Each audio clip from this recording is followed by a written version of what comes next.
Hello again. Thank you for joining me for another episode of You Would Think.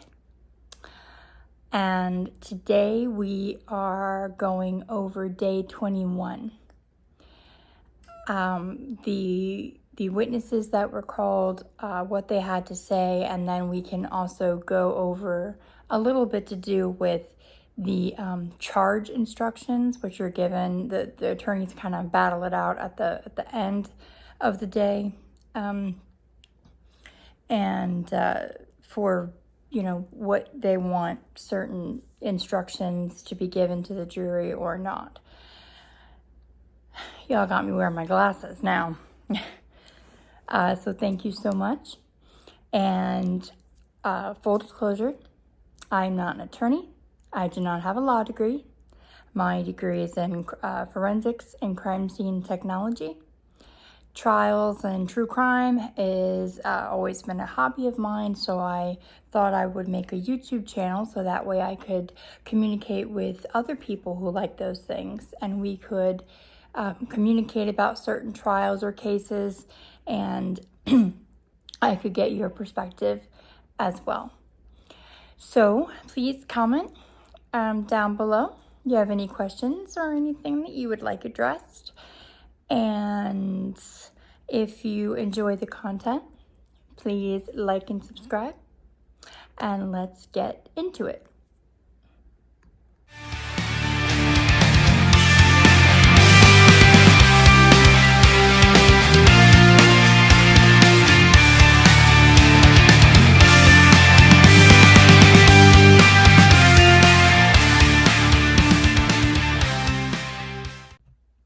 Okay, so day 21, we saw the arrest of Dr. Saathoff,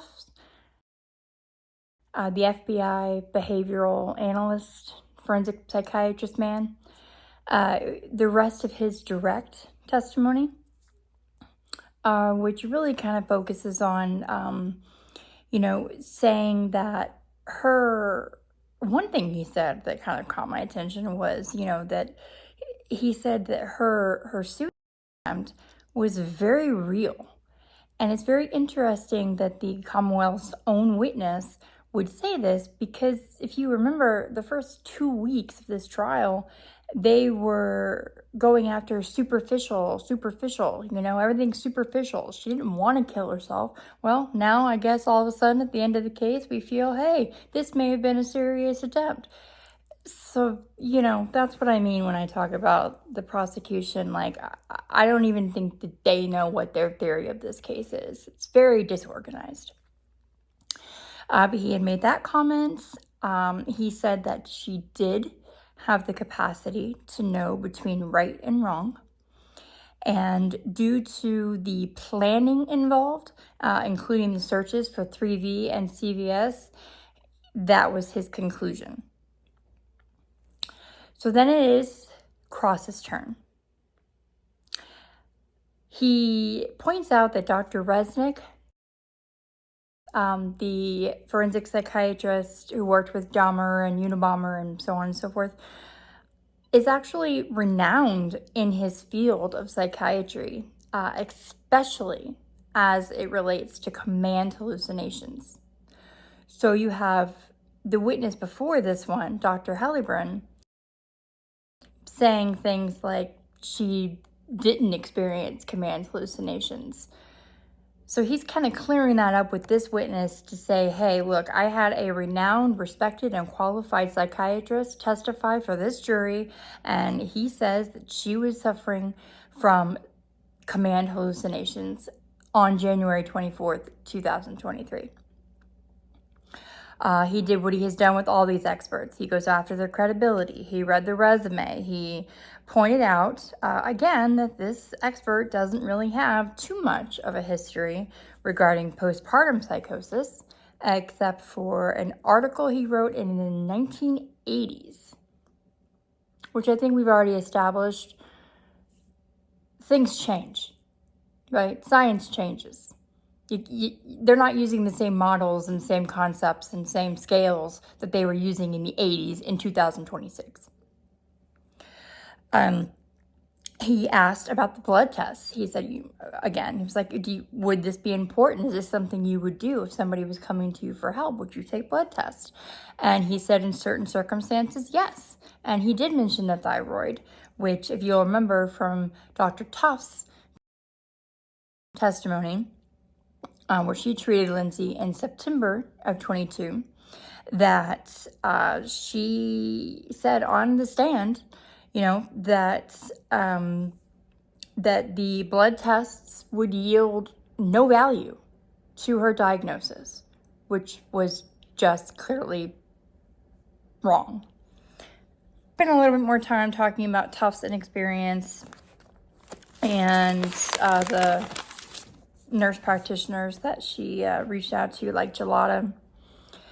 He continues to reiterate all of her medications, the side effects from the medications, the symptoms that she was displaying from this proposed mental disease or defect. One thing about this testimony that drove me insane, I'd like to know if anybody else noticed this as well.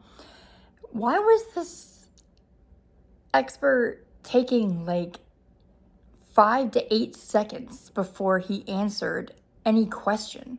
Like he would be asked a question and then like crickets for like 5 to 8 seconds, and then he would answer the question. And this continuously happens almost throughout Kevin Reddington's cross-examination. Super irritating. I don't know why that guy was doing that. The doctor says that he was unaware of the dark and intrusive thoughts that she described to her family, which is surprising considering he said he reviewed the entire medical record, which we've already established was voluminous. And then something that I can speak to directly, and I want to make sure that this is not construed in any way, shape, or form a dig at the crisis centers, hotlines, 988. I worked for a crisis center in my area. We answered the 988 calls from people. And in the training that we were provided, the assist training, the safe talk training, which are trainings that are given throughout the entire United States regarding suicide assessments and whatnot. And if the person, they would train you if the person is having concerns but has no plan. They do not treat it as an immediate emergency. We simply talk to you, find out what the reason is, see if, provide you some validation and empathy and things that, could be kind of almost talked down, I suppose, to try to make the person, just allow them the space, right? Just allow them the space. But if they don't have a plan, it is not treated as a medical emergency. And in my personal opinion, again, personal opinion, that should change. But the fact that Lindsay called twice and did not get any help, she was probably just spoken to, maybe offered an option to follow up with somebody, but because she had no plan, that was the reason that it was not treated as this person needs to be put into like an inpatient or something done as a medical emergency. And also, he asked what it could do to a person who's having these thoughts, calls the suicide hotline like she was told to by her providers twice and did not get any help. What are some things that could do to an individual? And one of the things he said was being able to control one's thoughts, which kind of goes to the crux of the criminal responsibility aspect. So we'll watch a little video on how that transpired. Among other things, when people are in trouble and they're having dark thoughts, whether or not it's voices in their head, whether or not it's thoughts that they can't go on anymore, they can't live life, they have to kill themselves, many times they're told to call hotlines, right?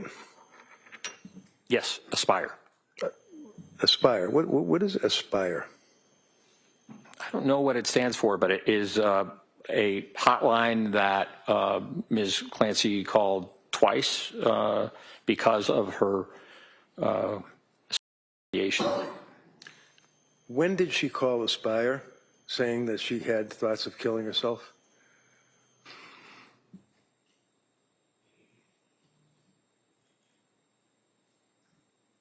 I can't recall specifically.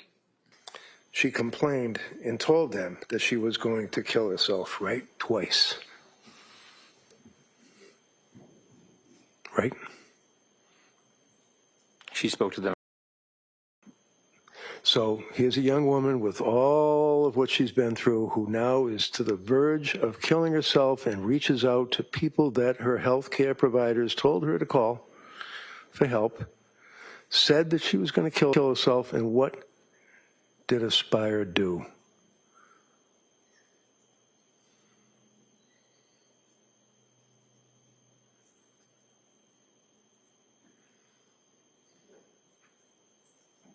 As I understand, they redirected her to her provider. They did not make a decision to hospitalize or to recommend hospitalization.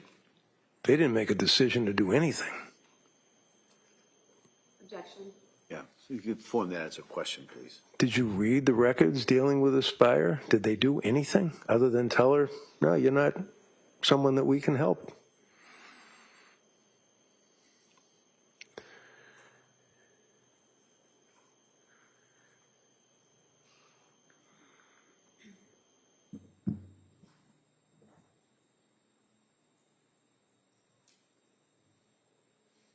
I know that they were not responsive to her because she did not indicate that she had a plan. And did you read a transcript or listen to a tape, or how do you know that?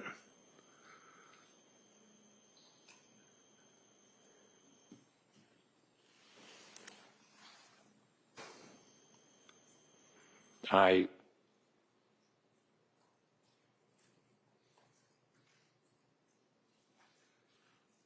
recall it someplace in the documents, it being referred to, but I can't tell you exactly where. So this, sir, obviously is a murder trial, and you are a witness for the government, and you've indicated that you've read the records. You just told this jury that in the conversation that she had with the people from Aspire that she expressed ideation and was asked if she had a plan. Where are you getting that from?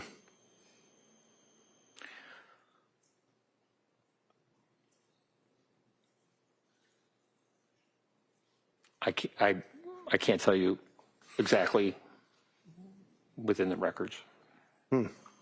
How about the second time she called Aspire? Why would she call Aspire again if they wouldn't help her the first time?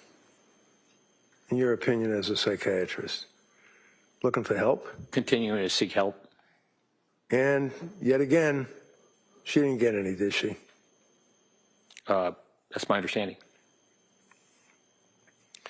To a reasonable degree of psychiatric certainty with treating the patients to the extent that you've told this jury that you have, what kind of a devastating effect would that have on a person who's ready to kill themselves that's called Aspire hotline twice and has been turned away?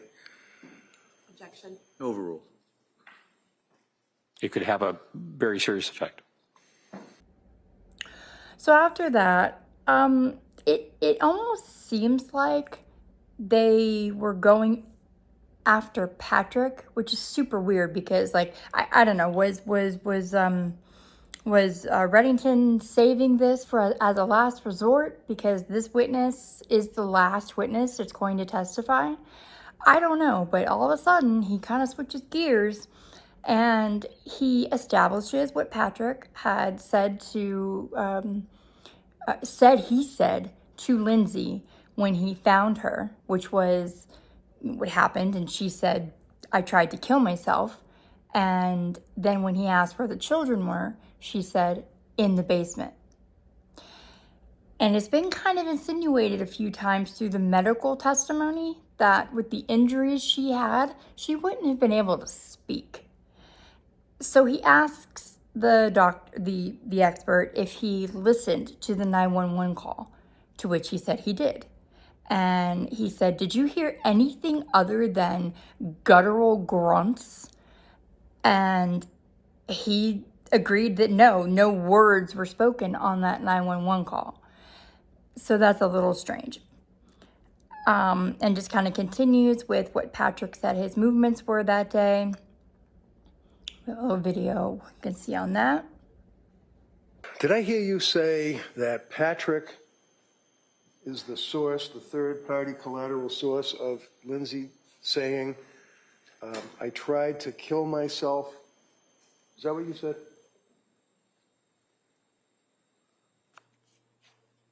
Let me rephrase it for you. I mean, did you tell the jury about an hour ago or so that When her husband found her on the ground? Yeah, Yes, or something to that effect. something to that effect, okay.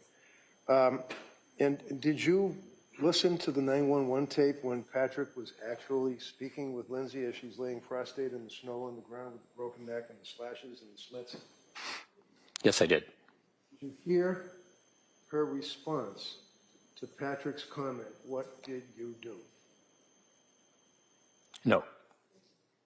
Did you hear her respond to anything other than what would be described as guttural grunts? Not on that call. So when this conversation occurred, and this is the conversation that you're talking about, where she said, I tried to kill myself, kids are in the basement, he then goes into the house, right? Correct. All right. So now we have the EMTs and people are helping her out. You've seen the medical records. You know what the injuries were. You know the damage to her throat. You know the damage to her thyroid, right? Yes. And is it your testimony to a reasonable degree of doctor certainty that a person with those injuries, with the prescription drugs that were crushed up, that she consumed, with a broken neck, would be able to have a conversation? Based on the witness testimony from her husband, yes. Okay. So let's put the witness testimony from Patrick aside for a minute. And you listen to the 911 call. Are you telling this jury that she had a conversation that you could discern what she was saying? Not on the 911 call. No. Would you agree that they were all grunts? Yes, from what I heard. And to wrap up the testimony with Dr. Saathoff, they talked a little bit more about her medications and about just kind of like almost reestablishing certain aspects. He kind of used him to just be like, okay, yeah, this happened, this happened, this happened. I want you to tie it up for a bow, or tie it in a bow for me and present it. Because this would be the last expert or witness at all that the jury's going to hear from. So after that, we have the charge conference. And this is where y'all need me to bust out my glasses. For one, I just want to say the white bow on the prosecutor. I know that they say that she's doing it because Cora liked bows, but she looks absolutely ridiculous. It's a personal opinion. They argue about the criminal responsibility charge instruction that and this is all regarding the jury's instructions. The instructions that they're going to go back into the deliberation room and read these instructions about what to consider, what not to consider, and that's how they're going to come to their conclusion. So when they start with criminal responsibility, they object to adding involuntary intoxication as something that caused her to act like this. They say there's no evidence of that, and the fact that she was on a very low dose of prescribed medications, and that came back in the toxicology. There's literally no evidence of any kind of like involuntary or voluntary intoxication, and Reddington later actually agrees with this. So they both agree, no involuntary intoxication. They agree that first degree, which is premeditated. They object to involuntary manslaughter. And manslaughter is basically when the crime is committed where the person is under extreme emotional distress. That's where you would get a manslaughter charge. And they later circle back around to that. And they say that they don't want involuntary or voluntary, they just want manslaughter. So that was that he considered. And then when Kevin Reddington got up to argue his points, he said that, you know, the instructions on criminal responsibility as it is legally is fine. Not if the jury finds her not criminally responsible due to mental disease or defect, then the prosecution did not meet their burden of beyond a reasonable doubt. And remember, in Massachusetts, criminal responsibility is two factors. One, could the individual control their conduct?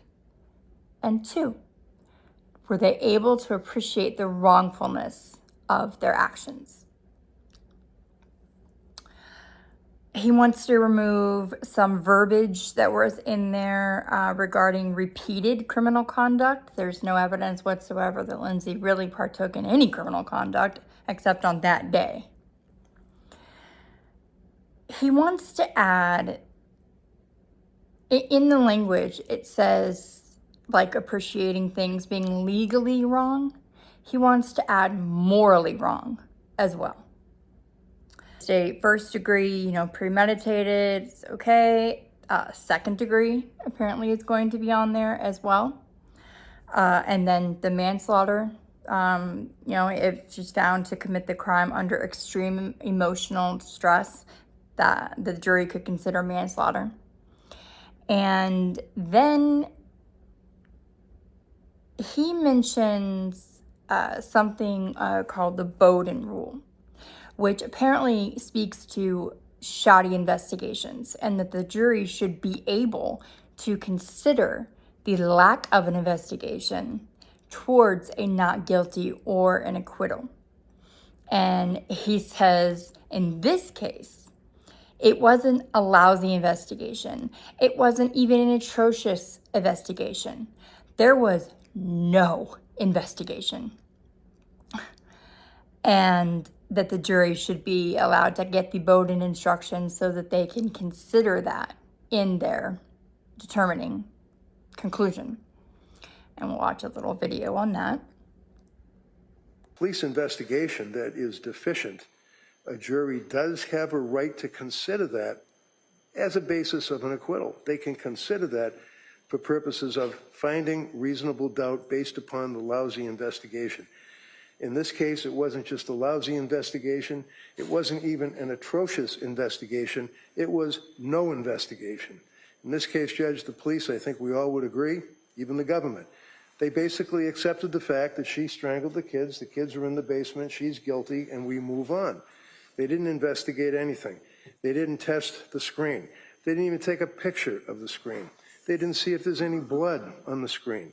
There's no crushers for the alleged crushing of the medications. There's no indication that there's powder that she was crushing the medication to ingest the medication. There's all sorts of questions regarding the blood spatter, the blood. The police never investigated. They come into the court, they talk about their investigation through the crime scene laboratory and state police, and every question that I would ask about the door, about the blood drop on the door, about the siding. They come 6 months later or whatever, they take the siding, it's degraded, they can't even test it. I could go on and on and on with the horrific investigation in this case. So I think it would be fair for the court to instruct them on Bowden. That's it. All right. Counsel is free to argue whatever he wants about the police investigation in this case, but as far as failures of the investigation that have been identified in the course of the trial, I don't see that there is any. And everything that Attorney Reddington just said about what they didn't test, they didn't. I think that the evidence, the claims have been made, but the evidence shows that there has been an adequate police investigation. Then the prosecution gets up to have the last word, and they object to the Bowden instruction regarding the crappy investigation. They assert that they did an adequate investigation. Whatever. I don't think that. I'd like to know what you think, actually. You put in the comments, how do you think the investigation part was handled? And then the judge's ruling. I am going to give a manslaughter instruction in line with basically what's on page 8. I am not going to give a Bowden instruction. The defendant is free to argue that any deficiencies that he feels that are in the investigation, certainly free to argue. He's not going to give a Bowden instruction. So they are not going to be able to consider the crappiness or uncrappiness of the investigation. He's not going to put an instruction for involuntary intoxication. Both sides agreed. There's no evidence of that. And that he's going to add just manslaughter, not voluntary or involuntary, but simply manslaughter. So that was the end of day 21. And we are now at the end of the case, and next will be the closing arguments. So, just remember to put any comments you have or questions in the comment section. Thank you guys so much again for joining me for another episode of You Would Think. And if you enjoyed the content, please like and subscribe so that I can bring you more of it. And otherwise, I will see you next for closing arguments. Have a great night.